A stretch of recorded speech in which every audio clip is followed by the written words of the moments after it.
Les coûts de santé devraient bondir de 9,8% dans le monde. C'est ce que présente le dernier rapport d'Aon sur les tendances médicales en 2026. C'est une nouvelle en demi-teinte. La bonne nouvelle, c'est que pour la première fois en 3 ans, on repasse sous la barre des 10%. Mais attention, une hausse moins forte reste quand même une hausse. Pour vous donner une idée, alors que les prix de la vie courante augmentent d'environ 2 à 3% par an, la santé, elle, grimpe presque 4 fois plus vite. La pression sur les remboursements reste donc très forte. Si l'on regarde la carte du monde, aucune zone n'est épargnée et certaines régions subissent des hausses records.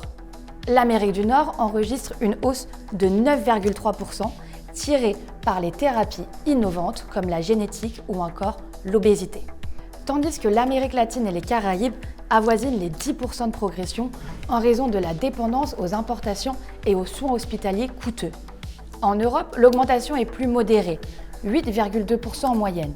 Mais la saturation des systèmes publics entraîne un report vers le secteur privé, ce qui gonfle les factures des assurés.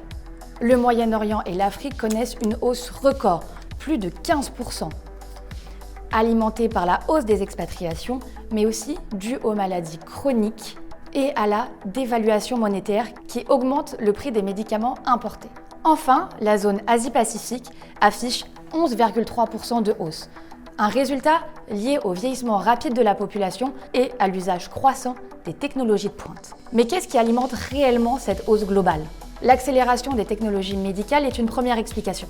L'imagerie ultra précise, la chirurgie assistée par robotique ou encore les outils de dépistage moléculaire permettent des miracles. Cependant, ces technologies de pointe exigent des investissements massifs et des coûts de maintenance élevés qui se répercutent directement sur les factures de soins. Le facteur politique rentre aussi en ligne de compte. Partout dans le monde et particulièrement en Europe, les budgets étatiques s'essoufflent, entraînant une baisse de la qualité perçue dans le secteur public.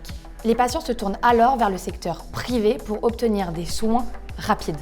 Ce glissement transfère une charge financière colossale des gouvernements vers des contrats d'assurance privés, créant une inflation par transfert de responsabilité. Certaines maladies touchent l'ensemble des continents et pèsent sur cette hausse.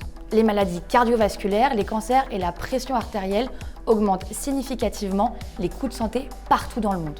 Enfin, nous vivons une réelle révolution pharmacologique. Le développement des médicaments biologiques change la donne pour les maladies chroniques. Si ces avancées offrent des perspectives de guérison inédites, leur coût de production et de recherche est astronomique.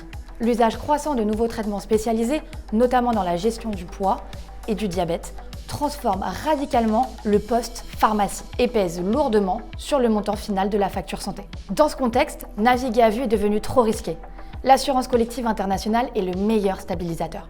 Nous nous appuyons sur des partenariats internationaux pour donner accès à des professionnels de santé et des hôpitaux à travers le monde. Avec l'application SPV Mobility, vos collaborateurs peuvent trouver des médecins partenaires à proximité. Enfin, avec notre carte de paiement virtuelle dédiée aux frais de santé, vos collaborateurs n'avanceront aucun frais. Dans un marché où l'inflation médicale devient la norme, la passivité est le plus gros risque financier. Avec SPV International, sécurisez vos budgets dès aujourd'hui et offrez à votre entreprise la stabilité nécessaire pour accompagner vos talents partout dans le monde.